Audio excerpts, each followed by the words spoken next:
aí, o que está acontecendo? Vocês acham que é porque ele está tentando implementar o estilo Fernando Diniz? Os jogadores ainda não se adaptaram? O que está acontecendo com a seleção brasileira? Não deu tempo dele fazer o trabalho que tem que ser feito?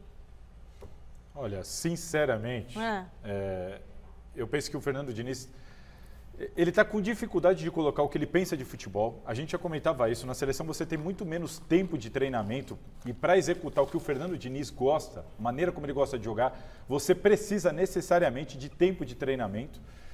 Acho que falta um pouquinho do Fernando Diniz também entender isso, que ele não vai conseguir implementar tudo desde o começo e talvez não exista a paciência que seja necessária também para ele implementar isso. A seleção brasileira, mais uma vez, foi extremamente vulnerável, teve diversas chances de gol, mas extremamente vulnerável, principalmente nas bolas aéreas, mas é um time que oferece oportunidades de gol em excesso ao seu adversário. Isso fica explícito nos números. Aliás, eu sempre bati na tecla que o tempo ia mostrar o tamanho do trabalho do Tite, falei isso aqui várias vezes, muito por isso. Eliminatórias de 18, eliminatórias de 22, Brasil, nenhuma derrota. Na de 18 tomou 3 gols, na de 22, 5 gols. Nenhuma derrota em mais de 10 rodadas. Na primeira 11, na segunda 17 rodadas. Tá? E muita gente dizia, o Tite não joga contra ninguém. Eu falei, o Brasil, com muita frequência, sofreu em eliminatórias. Com o Tite, não. Isso foi uma exceção. Isso era prova da capacidade do Tite em montar time. Com o Fernando Diniz, 2 derrotas, 3 jogos sem vencer, 6 gols tomados em apenas 5 rodadas. É muita diferença de trabalho. Mas é uma característica do Diniz, não é? Tomar muito gol? Então, assim, a verdade é o Diniz não está pronto para a seleção brasileira. Não está preparado para a seleção brasileira. O Salazar, ele toca num assunto importante, porque há quanto tempo o Diniz está no Fluminense? Foram mais de 50 semanas para o Fluminense chegar a essa forma de jogar. Como o Diniz sabe que o Ancelotti está batendo a porta, ele falou, eu tenho que mostrar algo agora para empolgar esse torcedor, para de repente ter uma possibilidade. Foi uma aposta dele. Mas não se faz o que o Diniz pensa em fazer com qualquer tipo de jogador da noite para o dia. Com 2 dias, sem treinamento, é na conversa. Na conversa não vai rolar. E o que a gente viu foi uma seleção totalmente desfigurada em campo. Uma seleção que está passando vergonha. Pela primeira vez, a seleção brasileira perde em eliminatórias da Copa do Mundo para a Colômbia. É a primeira vez que a seleção brasileira perde 2 partidas seguidas nas eliminatórias. Não fosse o fato do Equador ter começado as eliminatórias com 3 pontos a menos, o Brasil estava ali na rabeira para ficar na repescagem das eliminatórias. Porque o Brasil está atrás do quê? De Argentina? O Brasil é o 5º. O Brasil está atrás da Venezuela, Só está em cima do Equador. E o Equador só está porque o Equador teve 3 pontos 3. menos 3. Então, veja só. Lembrando que o Tite, quando ele assume a seleção lá antes da Copa de 18, ele assume com a seleção assim, perigando, lembra? Estava perigando não ir para a Copa, vem o Tite e o time dispara e vence as eliminatórias. Salazar, porque uma coisa é você ter uma ideia de jogo, uma filosofia, outra coisa é você entender o momento. Sim. O treinador tem que adaptar. Você tem o seu time aqui. Na Gazeta tem as características. Sim. Por algum motivo, sai 2, 3 de férias, você vai readaptar. Você não vai conseguir jogar do mesmo jeito que você jogava. Fazer os programas e tal. Eu sei. Não é? Opa, você sai de férias, eu tô lascada.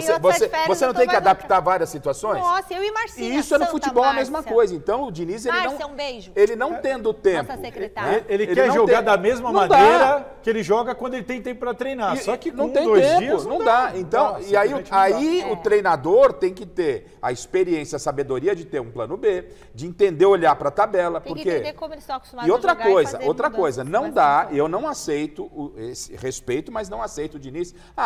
Para quem está preocupado só com o resultado, tudo bem, mas eu não estou. Tem que estar preocupado com o resultado. Você não pode, os resultados são pífios. Você não pode perder para a Colômbia pela primeira vez e normalizar. Você não pode empatar com a Venezuela em casa. Você tomar taca do Uruguai. E vai tomar taca da Argentina.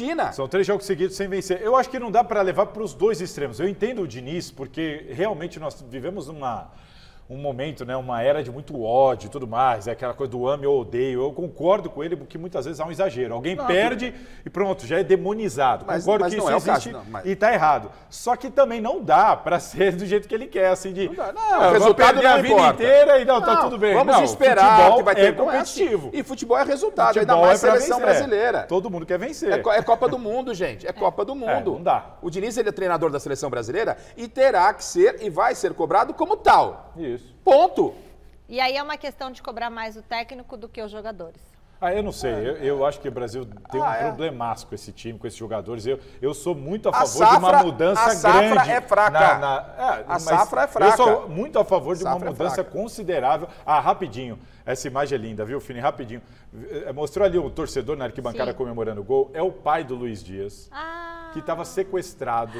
Nossa. Ele foi sequestrado, conseguiram resgatar ele assim, pouco antes desse jogo. O rapaz foi lá e meteu 2 gols. O pai dele, olha lá, o pai dele na arquibancada. Foi realmente muito, muito emocionante. Ai, que bom, a vitória foi pro pai dele, agora até fiquei contente. A gente traz aqui para a enquete do dia um assunto que sempre gera polêmica, então a gente vai ser curto e grosso aqui para a questão de hoje. Neymar fez falta para a seleção brasileira no jogo de ontem? Sim ou não? Entre lá no site gazetesportiva.com, deixe seu voto. Você também pode acompanhar o nosso programa no youtube.com/Gazeta Esportiva, tá? Tá ao vivo lá o nosso YouTube, mas deixa a TV ligada. Vou te falar, eu senti falta do Neymar, viu? E vocês? Essa é uma enquete profunda, que a gente poderia ficar aqui meia hora falando. Eu senti saudade. Como enquete é para sim ou não, né? Tem as Neymarzete aí na redação, o pessoal com saudade do Neymar. Saudade de tudo aquilo que a gente não viveu ainda. Mas assim, não tenho convicção que se o Neymar estivesse em campo teria sido muito diferente. É o Neymar.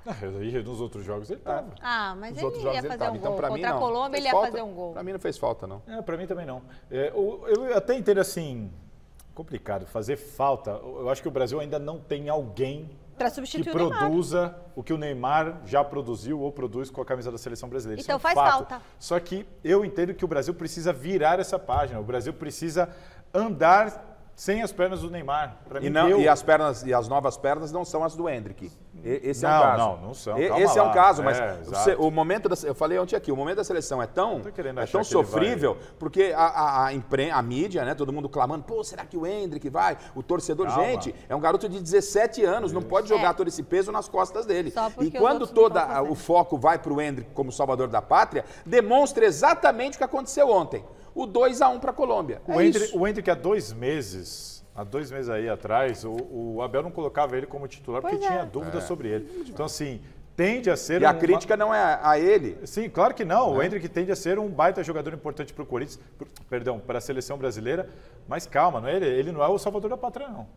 Bom, mas eu acho que se não tem ninguém para substituir o Neymar, ele faz falta. Às vezes a pessoa não tem ninguém para substituir, então tá fazendo falta. Mas depende como é que ele vem para a seleção, Michele. Porque às vezes o Neymar vem na base do TikTok, ele vem... E eu acho que a seleção precisa progredir, a seleção precisa ter um time... E não pode ser dependente do Neymar. E parar de ser refém do Neymar, porque o próprio Neymar já não é o mais o mesmo. O Neymar pode ser uma peça importante na seleção brasileira, mas não ser o cara, até porque ele nunca foi. Protagonista. Na seleção brasileira ele nunca foi. Aí, também nem sei que Neymar que teremos de volta. O Brasil tem que virar essa página. Chega.